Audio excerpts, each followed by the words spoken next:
Hi, I'm Connie Whitman, your host, and you're listening to Enlightenment of Change on webtalkradio.net. Thank you so much for joining us this week. So my motivational quote is by the awesome Brian Tracy, and he says, "The true test of leadership is how well you function in a crisis." All right, so we're in crisis mode right now, right? The COVID-19 virus has taken us by storm and has forced us to look at our leadership skills and ourselves truly in a whole new way. So what does the future of leadership look like? So are you prepared for what's yet to come? Because we're not done yet. And are you curious and innovative enough to know change is here and that you really have to begin to shift your sails now to remain relevant in the future? Today, of course, they have a wonderful guest, Cheryl Ellis, and she's the author of Becoming Deliberate, Changing the Game of Leadership from the Inside Out, which I think is an excellent title for what we need to do right now. Now, Cheryl is a deliberate leadership expert and culture coach. She is a certified high-performance coach and founding member of John Maxwell's team of coaches, trainers, and speakers. And Cheryl is also a certified facilitator for 5 behaviors of a cohesive team, everything DISC, productive conflict, another great topic, and PXT Select. Now, she's recently joined the faculty at Eckerd College's Leadership Development Institute, which is affiliated with the Center for Creative Leadership. Now, Cheryl has helped countless leaders achieve greater success. She specializes in helping growth-minded business owners and executives build cohesive, high-performing teams. So please help me welcome my wonderful, wonderful friend and guest, Cheryl, to the show. So Cheryl, thanks for being on. Oh, Connie, it's always my pleasure, and thank you for that lovely introduction. You know, I get tired just listening to it.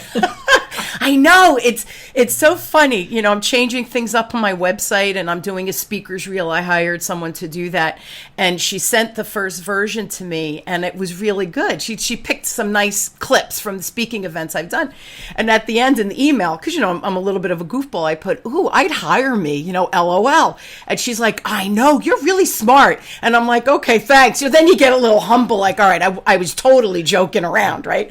But we don't realize what we've accomplished until someone reads a bio, and then you think, "Oh yeah, I do that. Oh yeah, I do that." Right? So you're clearly my expert of the day.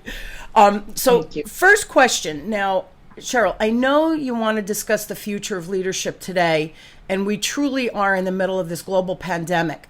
But tell me, how has the situation impacted, and I want to talk about you and your business, because you're a business owner as well.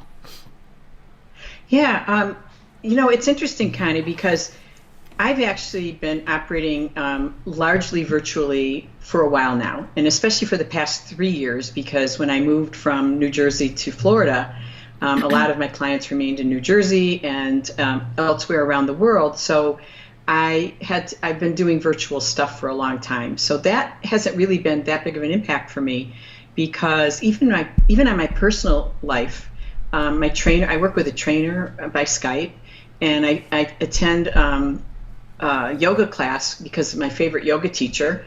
And she does that right now. I've been doing it by Skype for years now, but now she's doing a lot of classes by Zoom, as a lot of other fitness instructors are doing, which is great.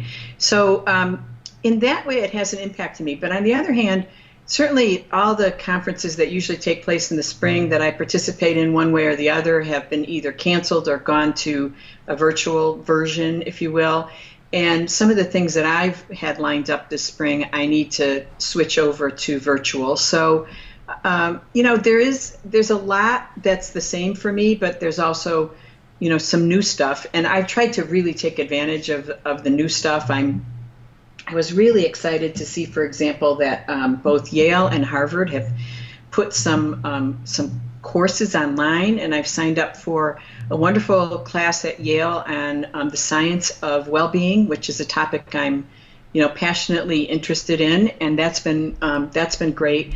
And then more recently, I've started participating in a Harvard Business School class on kind of crisis management and risk management. It's from the business school, you know, just leadership in these times. And since that's another topic that's near and dear to my heart, I've been participating in stuff like that. So I feel like I'm busier than ever, but it's been really great to be able to pivot a little bit, and I think everybody's having to pivot a little bit in their business or in their career. So that's a good skill to develop, isn't it? Yeah, it is. And Cheryl, what you said that I thought, of course she is, right? Because you're you're one of my peeps in this world that I love. You're taking classes online. Yeah. Because we have a little bit of downtime because we're not commuting, let's say. Some people commute an hour to and from work. So now you have those extra 2 hours a day. So instead of just sleeping or watching TV, take an online class, develop self, because now you do have the time where before, I get it, you didn't. You're running the kids, soccer, whatever it is, food shopping, dinner, all of those things. Now you're capturing time. Why not take an online class and develop yourself, because you don't know what the future is going to bring, as we all have to pivot. So just well said. And of course, you're doing an online class. That's who you are. I know. How would you describe the impact on leaders and leadership with pivoting and all of these changes and going virtual, all of the havoc that the virus has caused? I feel like I say this all the time, but leadership, effective leadership, is more important than ever. And, if there ever was a time where that was true, it's right now, because I think that people need good leaders right now. I mean, just look at what's happened at the local government level, at the state government level, at the national level, sure, with our leadership, and how differently some of those people are leading. But when you take any type of an organization, people look to their leaders for the cues about how I should behave, whether it's going to be okay or not, how I should be thinking. And that idea of leaders as role models, I think, is more important than ever right now. It's kind of like, people are just paying attention. You've got to really be at your very best. So I think there's a lot in that way. I think there's a lot of pressure on leaders, especially those who haven't really paid much attention to their role as leaders, and they just think of it as just something I do, and they're not really intentional about it. And when we talk a little bit later about the future of leadership, this really comes into play. But right now, it's in play. So I think there's a lot of pressure on leaders to step up and do the right thing for their people, for their clients, for their families. So just more important than ever to have those leadership skills, those leadership abilities, and those leadership, I would say, mindsets. Yeah, and it is a mindset.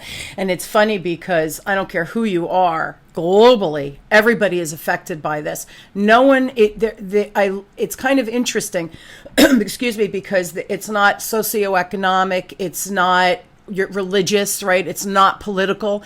Everybody is affected across the board, and it's havoc. I mean, it has created havoc in all of our lives. So the show is Enlightenment of Change, right? Change, sometimes we choose it, sometimes we don't. This is change thrust upon all of us. No one has navigated these like it's a minefield that we're walking through. Yeah. None of us have navigated this. So having these conversations, having experts talk on these topics, and even if like they don't agree with something I said, but they agree with something you said, great, because it's all about shifting perspective, shifting your mindset. You have to change. It's here. This is not going away. And I think, and I'm sure you could comment on this, at the end of this, business is going to look very, very different, both nationally and globally. There's going to be a shift. Question. We have to hone those skills now, because this is not going away. This is a huge pivot for everybody. I don't know if you want to comment on that. Excuse me. I totally agree with that, and and I think that your characterization is a good one. And let's face it, I think there's a couple things that really hit near and dear to our hearts. One of them is money, and the other one is our health and well-being. When we have a bad experience with either one of those things, it's a really bad experience, and we've got challenges on both sides right now. This is having a financial impact on people. It's having a health impact on people, and I'm not just talking about physical health, because I think this takes an emotional toll. I think it takes a spiritual toll. I think it takes a mental toll. So your health is kind of front and center at this stage. So it's an important time for all of us. It really is. And nothing is going to be the same after this. It's kind of like after 9/11. Nothing was the same. I don't know. 9/11 was horrific, right? But this is affecting everybody. Like no one is escaping this pandemic. Yeah. So it's just kind of interesting. There's similarities and there's not. So what do we reflect on? What do we grab from? We're all in new territory. What recommendations do you have and are you sharing with your business leaders in these circumstances? What are some tips? Well, I would say that one of the big things is communicate. Yeah. Way more than you think. It's important to be offering people hope. Yeah. And a path forward. Some kind of vision, some kind of destination, if you will. Like just helping people see past this. Like we have to get through this. But let's see, what's past it, like what's still important. Sure. I think within that is getting back to basics. So just stripping away all the stuff that doesn't matter right now and getting back to the things that really do matter, recognizing what those are. And some of those things are things like gratitude. Like, let's make sure that we're expressing gratitude to people for whatever they might be going through. And it's pretty individualized. You and I were talking a little bit before about how certain families are affected differently than other families, how some people are really out on the front lines with this and other people are home with, trying to balance all the, couple people working in the house plus a couple students going to school and Sure. everything else in between. Sure. Yeah. So I think, being grateful for what you have, but also empathetic for, the plights of other people and just being, maybe a little more patient, a little more compassionate than usual. And just, getting back to basic humanity and basic kindness, I think are really important things for leaders to be thinking about right now in the way that they communicate. So I say communicate more than you think you need to right now. And you have to come from a place of kindness because you don't know what people are going through. And I want to build on that gratitude. I have a cousin who lives in Jersey, and his aunt and uncle, they were both well in their 90s and they were ailing to begin with, but they've passed. They passed within like 4 days of each other. So we can't go to burial, we can't do funerals. So we couldn't go and support my cousin and my aunt and everything. So my siblings and I, we were like, what do we do? Do we just send a card? You don't know what to do because we physically would have gone, to show support. So what we did is my sister lives in North Jersey as well, and there's a restaurant that is really good. So she called the restaurant owner. The owner happened to pick up. She put in a large order. We figured we could send food, they could freeze it, and just eliminate that burden of cooking. And the owner, my sister sent an email, I was almost in tears. He thanked her like 15 times that this is such a rough time and that you could have chosen any restaurant up here, but that you chose mine, that my reputation was that good, that the food was that good, but that you chose mine. I can't tell you how grateful I am. I could pay employees, and she said, like, I was on the tears on the phone, and she put that in the email. And then my cousin, of course, was like, oh my goodness, thank you so much. This was so thoughtful. You don't know what people are going through. You have to come from this place of love and kindness. Otherwise, we're really missing the boat from a standpoint of humanity. Right? Yeah, for sure. Yeah, absolutely. No question about it. Yeah. Yeah, it's a tough time, and I think the small business owners in particular, they're really struggling, and so I think trying to support them in any way that you can is really important right now, as well as individuals. So, yeah, there's a lot of opportunities around that. There really is. That we could be taking advantage of. But to be grateful, like this gentleman, you have to be grateful every day that you're not sick or that someone in your family hasn't passed. I mean, it's basic humanity, right? Basic humility of being grateful. I think that's just beyond well said. What are the benefits of teams learning to respond back from this kindness, humanity, humility, respectful, versus I know a lot of employees are coming back with like this defensive posture and criticizing like their leaders should know exactly what to do, in this situation. So what's the benefits of teams learning to shift how they're communicating, again, with each other, with, left and right, up and down? What's the big benefits there? Well, a couple things come to mind. I mean, one of them is that, first of all, we have to take advantage of the opportunity that exists here. And what I mean by that is, this is a chance for people to step up and show what they're made of. And, I guess I would encourage people to think hard about how you want to represent yourself during all of this. Be intentional about it. What do you, how do you want to be perceived? And so whether you're a team member or a leader, I think it's really important to think about that. I think that, I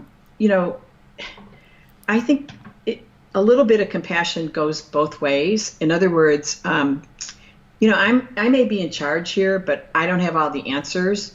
So there's a couple messages there. One is people need to accept that that's the case. This is new for everybody. So, your leader doesn't know any more than anybody else does about how to navigate through this. He or she's just trying to find, they're trying to find their way. The other thing is that,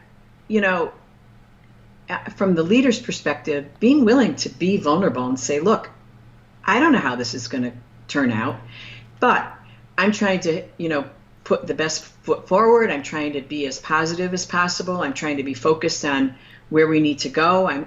Here's what I'm trying to do. I'm also trying to be more patient and more compassionate. And, you have my permission to call me out if you don't see me operating in that way. Sure. I think that sharing a little of your own vulnerability right now it would not be a bad thing. And I don't mean you have to put everything out on the table, but I think you could just say, you know what, I'm struggling too here. And, we're going to figure this out together. So I really think, it's that which doesn't kill us makes us stronger. I think that teams who are really intentional right now and focused on this have the opportunity to come out of this even stronger than they are now, as teams. So I think, again, it's a question of whether you see, do you see this as something that's been thrust upon us and, oh my God, help us? Yeah. Or are you seeing it as, there's an opportunity to grow and to learn and to do things a little differently in the future? And how am I going to approach it? How am I going to look at it? Yeah. And be part of the solution, because your leaders don't know. So instead of coming and complaining, griping, whatever it is, come and say, listen, I know you're navigating waters that we've never, it's a minefield, right? It's uncharted waters. I was thinking maybe we can do this. Even if it's not an idea that's accepted, at least you're showing partnership with your leader and support. It's going to be remembered after and this is another thing. It's going to be remembered after the fact. Whether you stepped up or you didn't, it's going to be remembered after the fact. So I would want to great point. Right? People are going to remember how you behave during this horrific situation, because again, no one is escaping this. Everybody knows somebody personally who's had COVID, who's died from COVID. We all know someone. So to think that you're special and that you're the only one going through it is really naive. So that I agree. If you can become part of that team of let's brainstorm and innovate and be curious together to create whatever the changes we need. And if it's wrong, that's okay. We'll shift gears. Let's try this next. But being part of that proactive solution, people are going to remember this. I really do believe that. Yeah. Great point. Yeah. So how do you describe, Cheryl, what do you think, because you're my leadership expert, right? What do you think the future of leadership is going to look like after this, if you could project forward? Yeah, I've actually been thinking about this a lot, because I think that this, just as you said earlier, is something that changes all of us in some way. And that's both, that's an opportunity for sure. So how does it change people as leaders? And I have kind of three recurring themes running in my head. One of them is about, I think more than ever, it's, leaders will have to be well equipped, and I can talk about what I mean by that. Yeah. I think they have to be well intentioned, and I think they have to be they have to be deliberate, which is, a word I like to use a lot because, it's in the title of my book, but that's not the only reason. I have a program that I've been working on that now I'm really trying to accelerate called Deliberate Leadership. And I think this is part of it. I think those are the three kind of big themes that I see for leaders going forward. And if you want, I can elaborate on those. If you could, because I think that if we could give succinct pieces of information that people then could percolate, think about those concepts and say, I understand the concept. Now, how can I apply it? As well as, once your program is out there, but we need it now, right? So please expand on that if you can. That'd be great. So let's just talk about the person who's well equipped, because I think that, what that means is you have to be agile. Right now, you have to be agile. I think it was always important, but it's more important than ever. Yeah. And, you talked about it earlier. One of my natural reactions is, okay, what can I learn from this? And so one of the things I'm taking advantage of is those classes that I'm taking online. And I think that, I think any good leader right now, I always think that leaders are learners, but I think that especially now you have to take advantage of the situation to learn some new skills or to learn a different, to learn about, a different way of thinking or a different approach or whatever it is that you need to advance your own development as a leader. I think that's important now, and I think it's going to continue into the future because who knows what the next thing is going to be that we're going to be faced with. Sure. But you always have to be in a position to respond. So the more skills that you develop around that, the better. Then when I think about the well-intentioned leader, here's what it comes down to. What is the reason that you want to be a leader? Like, what's the motivation? Is it because you really like the prestige and the position and, all of the trappings of, if you will, of being at the top of the heap, like being the king of the mountain? Or is it because you really have a desire to be of service to others, to help other people, to lift other people up? Because I think that being well-intentioned is that second thing. It's if you're in a leadership position or role, or you just have an opportunity to lead people, even without any kind of a title, it's because you want to help, you want to make a difference, you want to make a contribution. And I think that's going to be important in the future, even more so than it has been. We've talked for years about servant leadership, but this goes even beyond that, I think. And then that third aspect is being deliberate. And, the way that I like to describe that is, a lot of us just go through the motions and we have default responses to stuff. It's kind of like, okay, this happens and this is what I do. The deliberate leader is someone who really thinks about it ahead of time. Like I want to have the intention. This is the outcome I want, so this is what I'm going to do to get that outcome. They're intentional, they're deliberate, they're very consciously aware of, not only the steps they're taking and their behaviors and their thoughts and their emotions and everything else, but they're also very conscious of how their role as a role model, emerges through this. So being deliberate about that, knowing that people are watching me right now, how am I going to show up? Yeah. So that's what I think is going to be important. I don't know what your thoughts are about that, but that's what I've been thinking. It's really true. And I love your book. So when it first came out, I read it, and that was the first time you came on the show. I had seen you speak at a women's event, bought the book, and then immediately said, I saw you read the book, you got to come on the show because you get it, right? I think you get leadership at the highest level. It's not about an ego. It's not about a title. It's about making a difference. So I agree we need to be able to pivot and shift and be equipped, right? So that is leaders. If you're not growing every day, be careful. And whenever I train, they say, well, what do you do? What are your habits? And I say, every morning I read 20 minutes, and it's something new, something I didn't know about, something I wanted to read that I kind of put to the side, but 20 minutes every day. That's one of the first things. And I meditate, that's another thing that I think is important. Sometimes I meditate 3 minutes, sometimes it's 10 minutes. It depends on the day and where you're going. But these are habits that you have to put in place. But that one of learning something every day, Otherwise, I feel like you start to dry up and shrivel up. I'm intrigued by people's perspectives and learning, and because you don't know everything. We all have blind spots, and we don't know what those blind spots are. So I agree. I think we need to be innovative and curious, right? So equipped. And I think that if we're not coming from a place of humility, a place of giving back, a place of serving, because it's not about me. It's really about my team. That's my job, right? If I can't grow my team, then I'm a pretty crappy leader. So I agree with that. And then being deliberate. How do you not live your life deliberately? And people tell me I'm intense. I am. I'm a little intense because I have high goals, right? But how can you go through life and not be deliberate for yourself, for your family, for whatever it is? Don't you want something for yourself and your family and your team? So how do you not live life deliberately? That I find fascinating when I find people who just kind of chillax all the time. Clearly, I need to pick up some of that chillaxing, but you know what I'm saying? Right? Because I could be intense. I know that. So I think all three of them really capture the essence of true leadership. Again, whether it's your household or out in the business world, but it's not about you. It's really not about you. It's not about me. It's not about you. It's about my team. What's the best way? We're talking about staying equipped, right? Being curious and learning. What's the best way that you think now, right here, right now with this virus, people can invest in themselves? What's the right way to do it, or the right thing to do?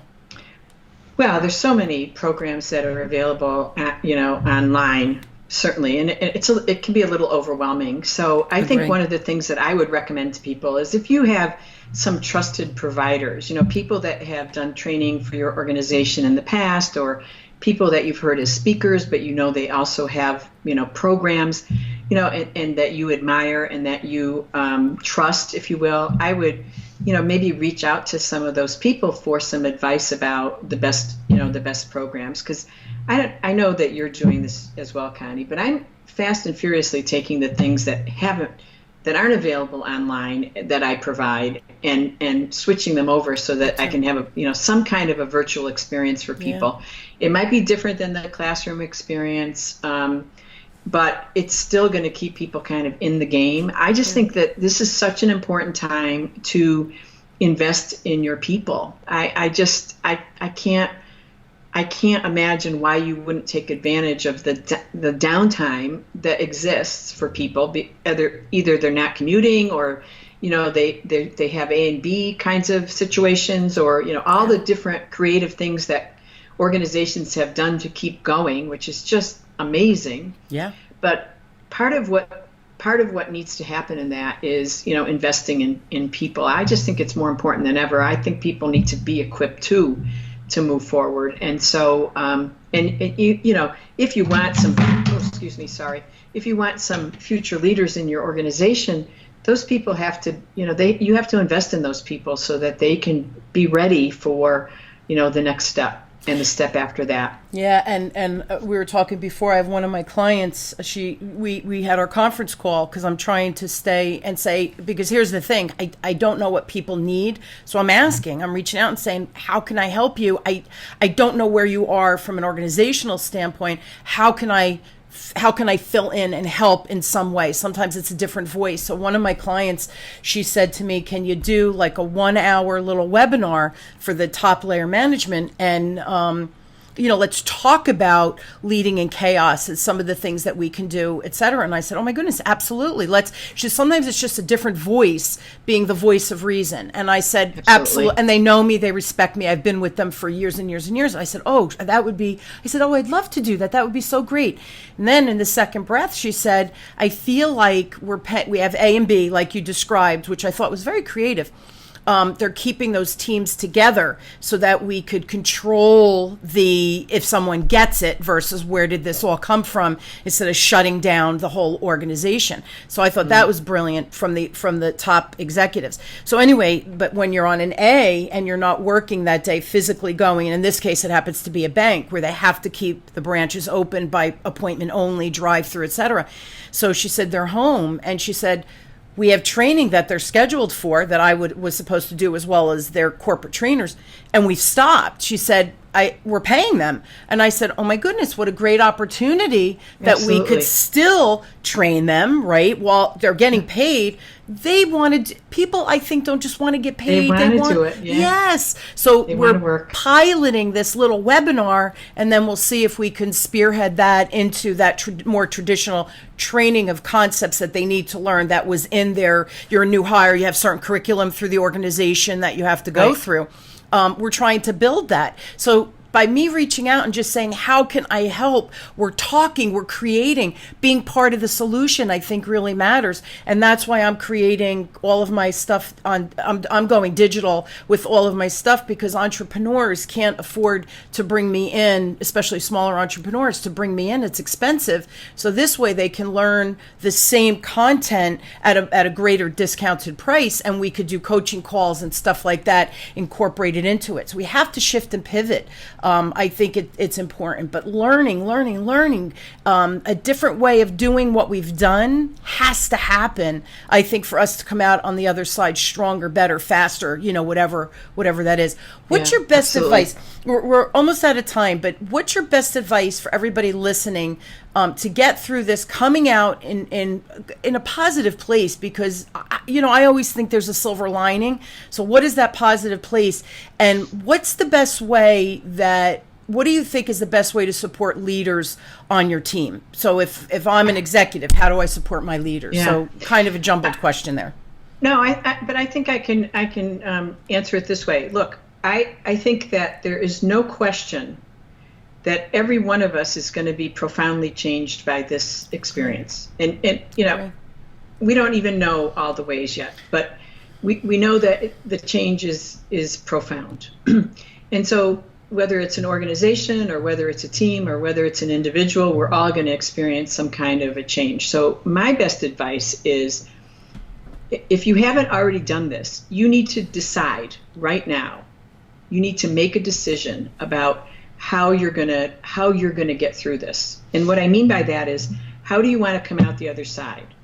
Is there something you want to learn? Is there do you want to be a certain way? Do you want to portray something specific as a leader or as a team member or as an individual? Who do you want to be? How do you want to show up in the world? And start working toward that. You have a perfect opportunity now to really just kind of adjust your thinking.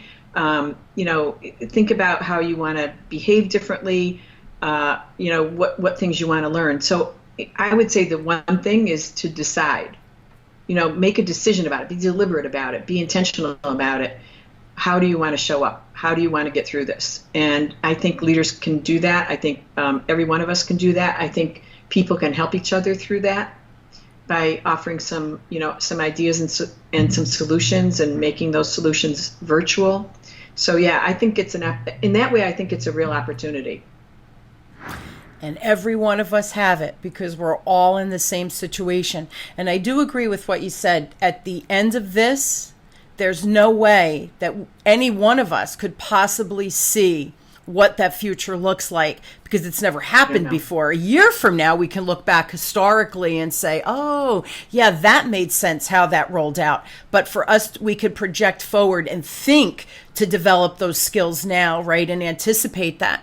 But there's no way we can see what that future looks like. None of us have that crystal ball. So just keep learning, keep growing. And even if it's something that's interesting to you, learn about it, because you never know how that's going to translate into your own personal life. It was funny. Years ago, I turned about 40, I guess, Cheryl. And I started to get curious about spiritual things, that spiritual realm. Before, I was a corporate person, finance degree, MBA in finance. It was all about logic and A plus B equals C. And all of a sudden, I don't know why. And as I learned more and more and more, I felt it made me more at peace. I felt it made me more humble, more caring, more empathetic, all of those things. But it started to translate through in how I delivered my content from this very, we are one kind of perspective, not my way is the right way. And all of a sudden I became this oneness with the people in the class. And there was a shift in the amount of business I derived. And because I learned something that I was curious about, but it actually made me better at what I did for a living, because it just gave me a different perspective on life that I had never seen before. It was truly a blind spot. You know what I mean?